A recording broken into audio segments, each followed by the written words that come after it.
Bueno, mga idol, magandang hapon sa inyong lahat.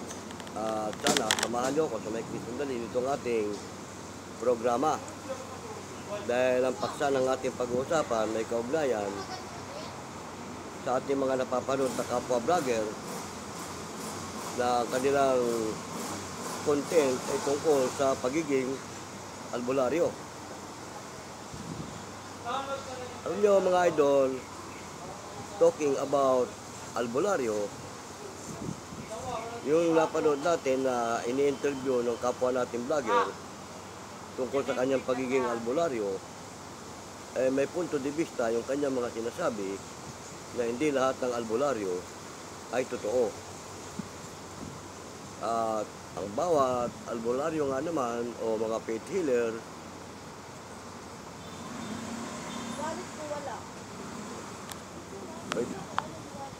yan, bueno, tuloy natin ang ating kwentuhan na medyo naantala dahil may kumausap sa ating pansamantala. Ngayon mga idol, yung napanood natin doon sa ating kapwa vlogger na ini-interview niya yung isang albularyo, maraming sinabi yung albularyo na tama lahat, halos tumatama dahil kasi gaya nung sinabi niya na ang mga albularyo may kanya-kanyang pamamaraan kung paano nila gagamutin ang isang pasyente at kung paano nila titrisin kung yun ba ay para sa kanila o para sa doktor. Tama rin yun. Pero sabi nga niya, may mga albularyo na kahit hindi para sa kanila, sa hangad lang na magkapera, pipilitin nila na sila ang gagamot. At kung ano-anong mga spiritual at mga iba pa ang sasabihin doon sa may dala ng pasyente. Which is, mali po yung ganun. Kasi sa halip na mapabuti yung pasyente, baka lalong mapasama. Dahil kasi kung ang isang pasyente na dinala sa kanila at hindi naman spiritual ang karamdaman nito, ang karamdaman niya ay normal para sa doktor at pinakialaman niya ito, may peligro. Diba tama? Ngayon, yung isa rin napanood ko na albularyo, ang sabi niya, pagkasabi niya, dinala sa akin ang pasyente, ang una kong inaalam, doon sa nagdala, ito ba'y nanggaling na sa doktor? Tama rin yun.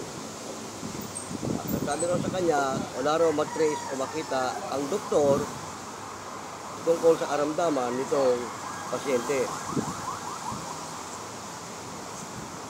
Ngayon, pagka ganun daw ang sinabi sa kanya, tinitrace niya kung talagang yung pasyente ay hindi para sa doktor. At pag na-trace niya na hindi talaga para sa doktor, at saka lang niya, sila pa kialaman, which is tama din. Kasi hindi naman lahat ng karamdaman ng isang tao ay kayang pagalingin ng mga doktor.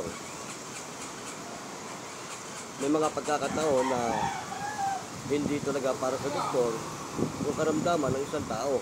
Kasi dalawang uri ang karamdaman ng isang tao. Isang normal na karamdaman para sa doktor at isang spiritual. Yun naman ang mga sinasalbahe o inaano ng mga masamang espiritu at iba pa. Pero may mga albularyo naman kasi na kahit na alam nila na para sa kanila ang pasyente, kapag ito may halong normal na karamdaman, ay tinatanggal muna nila kung ano man ang sapi ng pasyente bago nila sasabihin, ibalik mo yan sa doktor.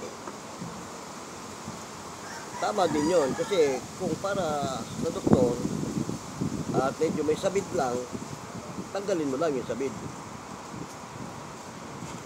Ayon din doon sa isang nakausap nating funsyonero, ang mga mangkukulam daw ngayon, mga mambabarang at mga manggagaway, moderno na rin ang kanilang estilo.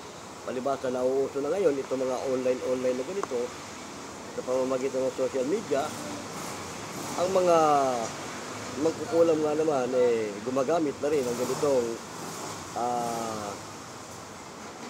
pamamaraan. At ang nakakatakot, sabi niya, sa ganitong social media na ginagamit ng mga manggagaway, kapag nakunan ka nga naman ng retrato, na kuha ang retrato mo sa pamamagitan ng social media, halimbawa sa Facebook, may problema na. May problema ka na kasi may peligro ka ron dahil anytime pwede ka na niyang salbahihin. Pamamagitan lang ng retrato. Dahil ang retrato, reflecting ng ating pagkatao. Di ba? Tama.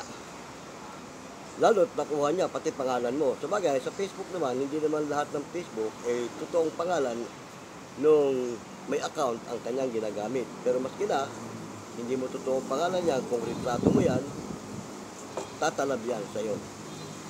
Oo. Ganun din naman, ang mga albularyo ay makabago na rin, modelo na rin, gumagamit na rin sila ng ganitong social media. Oo, kumbaga, pare-pareho na. Kaya malaking bagay sa lipunan itong social media. Dahil kung dating ignorante ang mga tao tungkol sa ganyan mga bagay ng mga spiritual, ay unti-unti natututo na rin sila at nalalaman na nila kung ano ang spiritual at kung ano ang normal. Maging ating mga paranormal ay gumagamit na rin ng social media sa kanilang mga ginagawang pagsisiyasat sa mga abandonadong lugar, mga haunted na lugar, lalo't mga yung tinatawag na haunted house, yung mga ghost hunter natin dyan, saka mga ghost explorer. Kaya ang social media, kung minsan nagagamit na rin ng ating mga kapwa vlogger sa hindi maganda. Di ba? Tama?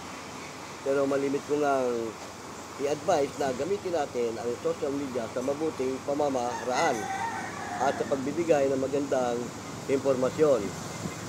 Huwag sa pansariling kapakanan lang. Di ba? Tama? Ngayon, tuloy natin ang ating kwentuhan tungkol sa mga sistema itong ating mga napapanood sa kapwa natin vlogger. So, shoutout sa ating mga kapwa vlogger dyan, ha? Ano man ang inyong larangan sa mga pagbablog, binabati ko kayo ng isang magandang hapon. Tayo naman, ang totoong layunin natin at yung mga tunay na vlogger, ang layunin yan, makapagbigay ng magandang impormasyon sa ating mga mamamayan, hindi lamang sa kanilang mga subscriber at mga viewer. Diba? Tama? Tulad ng inyong lingkod, ha?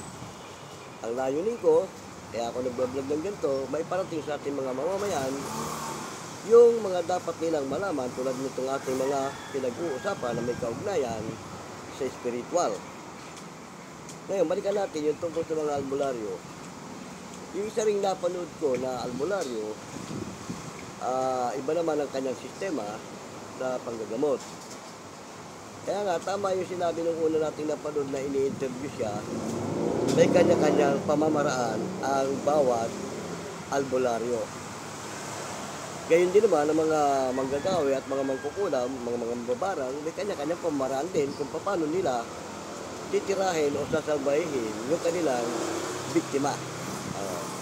At ang layunin naman ng mga yan, para may parating din sa mga mamamayan yung sistema ng kanilang ginagawa.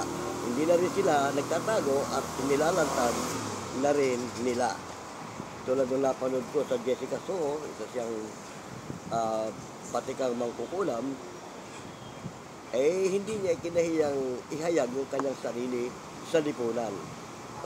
Dahil kapag gumamit ka ng social media at lalo't naka-public, ayan panlipunan yan. Lahat makaka-intercept yan. Maliban na kung ang social media ginagamit mo ay naka-private. Yon. Ikaw at kung sino ng mga pili mong friend ang makakakita sa iyong mga ipinopost. Pero kung naka-public ka, lahat halos iikot yan sa buong mundo, lalo't na sa YouTube ka. Kaya nga mga idol, ito pinag-uusapan lang naman natin yung mga sistema dahil kasi nga usong-uso talaga ngayon ang social media, ano man ang larangan ng mga pagbablog, di ba? Tama? At talagang naglipana na, naglabasa na sa social media ang lahat ng uri ng mga faith healer o yung tinatawag na albularyo. At sa iba nga, ang tawag dyan, babaylan. Ayan. Ganun na rin ang mga mangkok o yung tinatawag na mga mangkukulam, ay laganap na rin sa social media. Oo. Ngayon, tayo naman bilang mga vlogger, tulad ng inyong lingkod, iba ang ating linya. Ang linya natin may parating sa ating mga mamamayan, hindi lang sa ating subscriber at sa ating mga viewer, yung magandang impormasyon na dapat nilang malaman. Tulad nga itong ating pinag-uusapan, di ba? Marami kasi sa panahon natin ngayon ang namumulat na sa mga ganyang uri ng kababalagan. Ngayon, yung dumako naman tayo doon sa mga idol natin dyan na mga ghost explorer at mga ghost hunter.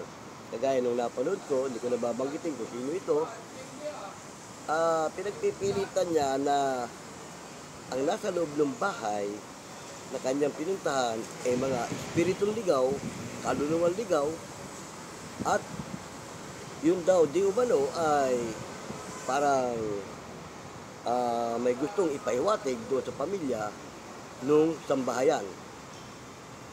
Pero itong inyong lingkod, sa tingin ko, hindi yun mga espiritong ligaw o kaluluwang ligaw.